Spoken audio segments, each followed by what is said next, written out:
Welcome to Audit the Audit, where we sort out the who and what and the right and wrong of police interactions. This episode covers DUI laws, field sobriety tests, and plain view searches, and is brought to us by Behind the Mug Shots channel. Be sure to check out the description below and give them the credit that they deserve. On February 12, 2021, Officer Katie Proffer of the University of Central Florida Police Department approached 19-year-old UCF student Sophia, who was sitting inside her vehicle in a parking lot in Orlando, Florida. Officer Proffer immediately asks Ms. Sophia whether she has been drinking and begins a DUI investigation. Hello, I'm Officer Proffer. How are you guys? Good, how are you? Good. Alright, so what's going on tonight? Were you fell asleep in here or what? Yeah, honestly, just fell asleep. Okay, have you been drinking? Honestly? Yeah. Okay, where'd you come from? Just came from a house party and we figured it was safer to sit here. We were dropped off. I didn't feel comfortable driving, so we were sitting in my car. Okay. And I didn't want to drive. Okay, do you guys both live here? Or? I don't live here. So how'd you get here? We were dropped off by an Uber. Okay, and you just got in your car? Yes, ma'am. So your car was sitting here? Yes, ma'am. Okay. Have you guys been smoking weed at all, too? No, ma'am. Don't Okay. do drugs. Alright. We just have 2 energy drinks open here, There are but 2 they're energy already drinks. drinking. This is a White Claw. That is a Monster. A Monster. I'm so sorry. We were at the beach. We don't have any open containers in the car. Thank you so Okay. much. We just have a Celsius and a Monster. They're just Yeah, I energy had drinks. that earlier. I worked. We don't have anything open in the car. No. I just didn't want to drive intoxicated, so we're just sitting in the car. Okay, you're both students. Okay. Did he get your IDs and stuff already? Yes, ma'am. Okay. All right. Yeah. Hang on 1 second for me. So yeah, I can smell there too. So since they are parked here, can you still get them because they're behind the wheel of the operating vehicle? All right. Okay. What is your name again? My name is Sophia. Sophia. Okay. I'm gonna have you, if you don't mind, to step out of the vehicle and talk to me behind the car for a bit. All right. I'm really sorry. I just didn't want to drive. You could just stand right there. That's fine. You're okay. For driving under the influence, all you have to be is you're in the driver's seat, so you're in control of an operating motor vehicle. Yes, ma'am. So it's still illegal to be sitting in the driver's seat with you drinking. Okay.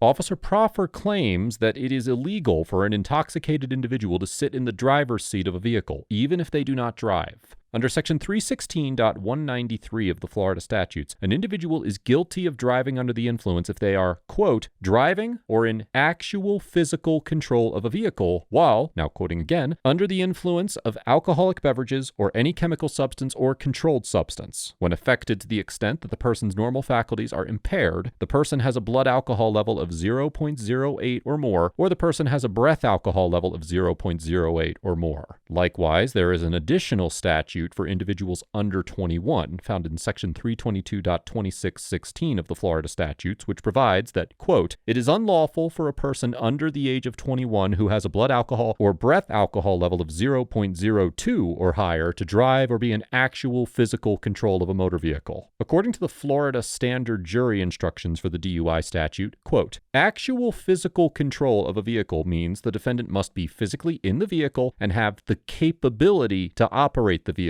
regardless of whether she is actually operating the vehicle at the time. In the 2011 case of State versus Fitzgerald, the Second District Court of Appeal of Florida noted that an individual's capability to operate a vehicle means that they must have the quote-unquote practical ability to do so, and concluded that evidence that a driver's keys were close enough for her, quote, to use them to start the car and drive away was sufficient to prove that she was in actual physical control of the motor vehicle. Similarly, in the 1984 case of Griffin versus State, the Second District Court of Appeal of Florida ruled that the defendant, who was found asleep in a stopped vehicle in the middle of the road with their foot on the brake and their key in the ignition, was in actual physical control of the vehicle. It is unclear exactly where Ms. Sophia's keys were when Officer Proffer first made contact with her, but the brake lights and the rear license plate light appeared to be on when Officer Proffer approaches. So although the key is not visible, it was likely in the ignition, and a court would almost certainly find she was in actual physical physical control of the vehicle, regardless of whether there was any evidence that she actually drove the car. However, even if the vehicle was not on and the keys were not in the ignition, as long as the keys were in an accessible location, it is likely that she could still be convicted of DUI, given Florida's broad interpretation of when an individual is in actual physical control of a vehicle. So, are you willing to participate in some standard field sobriety exercises for us?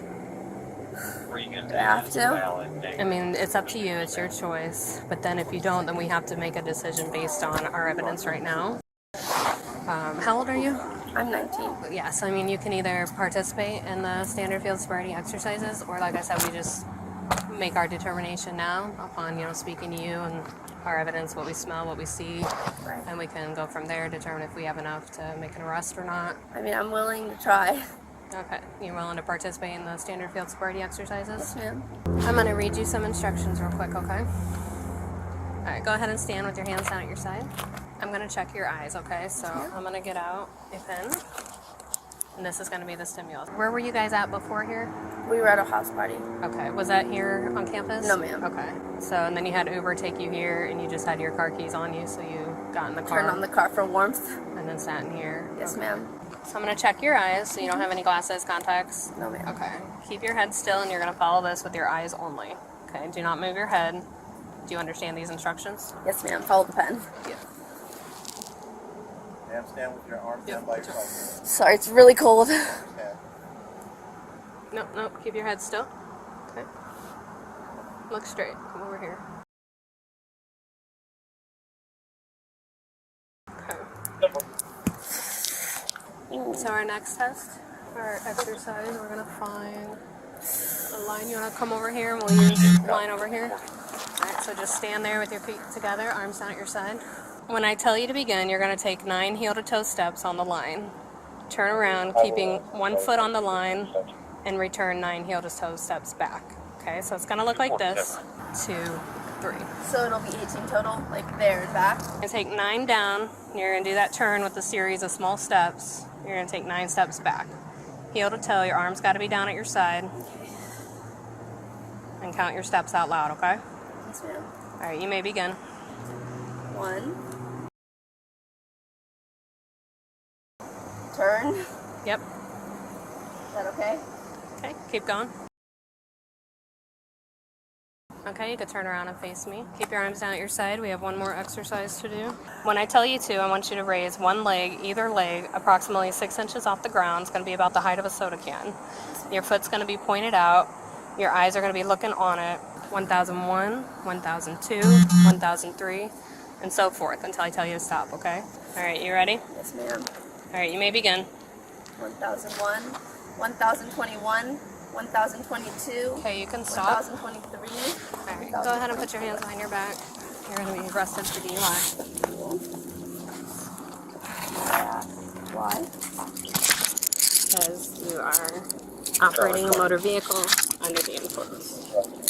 Officer Proffer leads Ms. Sophia through a series of field sobriety tests, or FSTs, before placing her under arrest for DUI. Florida does not have a law requiring individuals to submit to FSTs, but in the 1995 case of State versus Taylor, the Florida Supreme Court held that an individual's refusal may be used at trial and, now quoting, is probative of the issue of consciousness of guilt when an individual knew that refusal was not a, quote, safe harbor free of adverse consequences and acted in spite of that knowledge. The National Highway Traffic Safety Administration has developed 3 standardized FSTs, which have been widely accepted and used across the country, despite the existence of substantial criticism regarding the scientific validity, reliability, and objectivity of the tests. The first test Ms. Sophia completed was the horizontal gaze nystagmus test, which requires the officer to observe the driver's eyes as they follow a moving object, typically a pen or flashlight, to check for certain involuntary jerking eye movements associated with impairment. Next, Ms. Sophia performed the walk and turn test. During this FST, the officer asks the driver to take 9 heel-to-toe steps along a straight line, turn around, and take 9 steps back while the officer assesses the driver's ability to maintain balance and follow instructions. The last test Ms. Sophia underwent was the one-leg stand test, where the driver is instructed to stand on one leg with the other leg lifted approximately 6 inches off the ground for about 30 seconds, while the officer evaluates the driver's officer's balance and ability to follow instructions. Officer Proffer does not mention in the video exactly what actions resulted in Ms. Sophia failing the FSTs, but she can be seen stepping off the line during the walk and turn test and wobbling slightly during the one-leg stand. Given her age and the reduced alcohol limits for individuals under 21, it is likely a court would uphold her arrest, particularly given the fact that she readily admitted to drinking before participating in field sobriety testing. All right, we're gonna go back to the back of my car. Do you have anything sharp on you? Any knives, weapons? No needles, nothing like that. All right. I have my ID and then my friend's ID. All right. I'm just gonna pat you down, make sure you don't have anything on you. Spread your feet. This is the only pocket in here? Yes, ma'am. Yeah, There's not that many pockets in a legging. Yeah. Is that all you want? Yes, sir. Just the wallet itself. It's black. It says Kate Spade on it. Has a car key attached to it. Okay. And then also like a key to get into my establishment. Okay. All right, you can have a seat back here. Thank you, ma'am. All right. I'm gonna go ahead and buckle you up. Have you ever been arrested? No, ma'am. Okay. So what we're gonna do is we're gonna go down to the DUI center where we'll request a breath test from you. Yes, ma'am. And then from there, you'll be going to the Orange County Jail. Cool. For DUI. But they can only hold you for, I think it's 12 hours from like the time now. So you should be able to get out. I'll find out for sure. I think it's either 8 hours or 12 hours. Yes, ma'am. All right, hang tight, okay? So we're going to secure this car. Go ahead and take out anything that you need out of the vehicle, ma'am. Where do you live on campus? I live right here. This Okay. is my house. Okay. Thank you so much. Excellent. All right, cool. So we're good to leave her car here then. Search her wallet. You have gloves on? Well, you did, whatever. That she's pretty much admitted to it. She was using a fake ID or someone else's ID. It's whatever you want to do, but. Is that her phone? Yep, I think so. Thank you. I already locked the car. Yeah, you don't have to tow it. I guess she's allowed to park here. Ma'am, 1 second. Come back over here to me. Unlock the car. I can see cannabis in clear view. I was wondering what she hid underneath the seat. That's what that. If you come over here to me, I want to show you what I'm looking at. There's a bag right there that looks like it has green leafy substance. You see? Come over here. Come right here to me.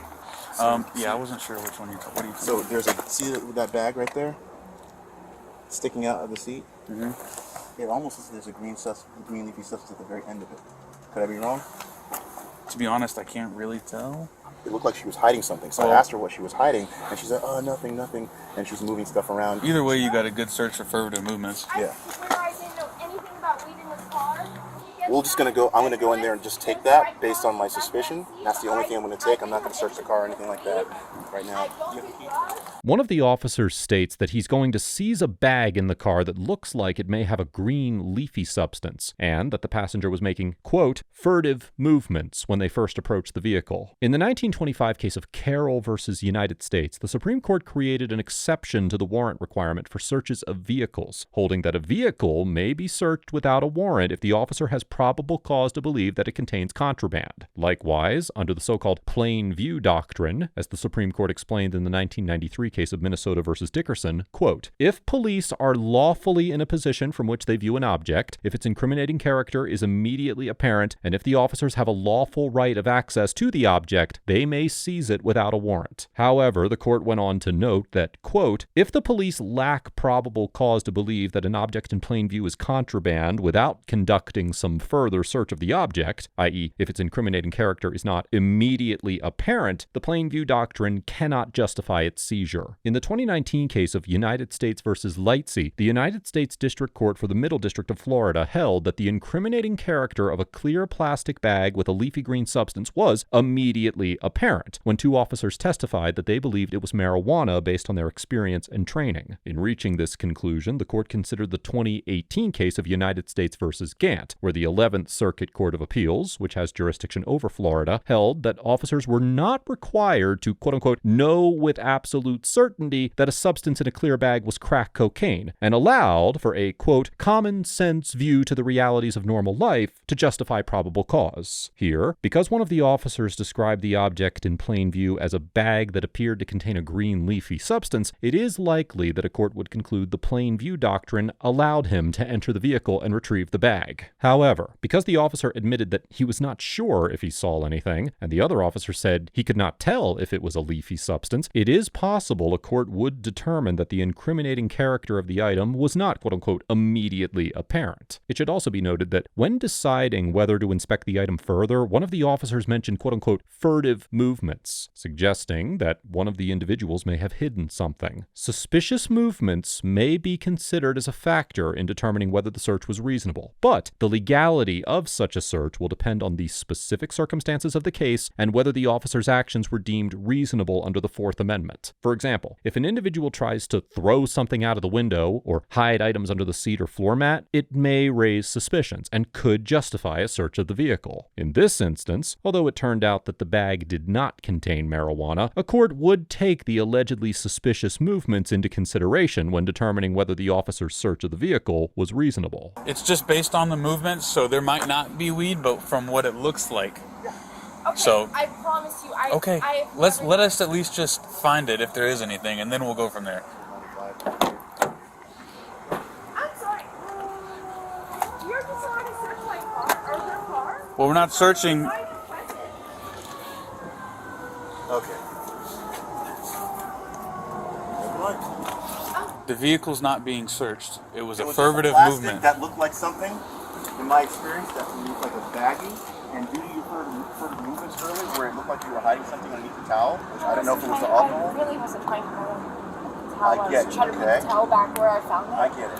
Nothing in the car. Thank you so Okay, much. great. You can go Thank inside you. your house. Thank you. Thank you. After the arrest, Behind the Mugshot reported that Ms. Sophia took 2 breathalyzer tests at the police station, for which breath alcohol levels of 0.099 and 0.088 were recorded, meaning she was both over the legal limit of 0.02 for someone under 21 and the limit of 0.08 for all drivers. The channel also noted that to resolve her case, Ms. Sophia agreed to a DUI diversion contract, which involved 50 hours of community service, DUI school, a victim impact class, a 10-day vehicle impound, a $500 donation to a nonprofit, a fee to the department, and an interlock device for 1 year. Overall, the UCF officers get a B- because although they maintained professional demeanors and likely remained within their legal authority throughout the encounter, they failed to exercise their discretion to resolve this incident without resorting to legal intervention, and instead chose to arrest a young driver who seemed to be attempting to avoid driving while under the influence. That being said, the Florida legislature has explicitly chosen to criminalize not only operating a motor vehicle while intoxicated, but also being in so-called actual physical control of a vehicle. And while I do not necessarily believe that this legislative choice serves to make the streets safer, it seems clear that Ms. Sophia's conduct was a violation of the state DUI statute, at least as Florida courts have interpreted it. However, making an arrest was not the only tool the officers had available to ensure that Ms. Sophia did not drive after drinking, and in my opinion, they should have explored other options to get her home safely, instead of punishing her for trying to avoid a dangerous driving situation. Ms. Sophia also gets a B-,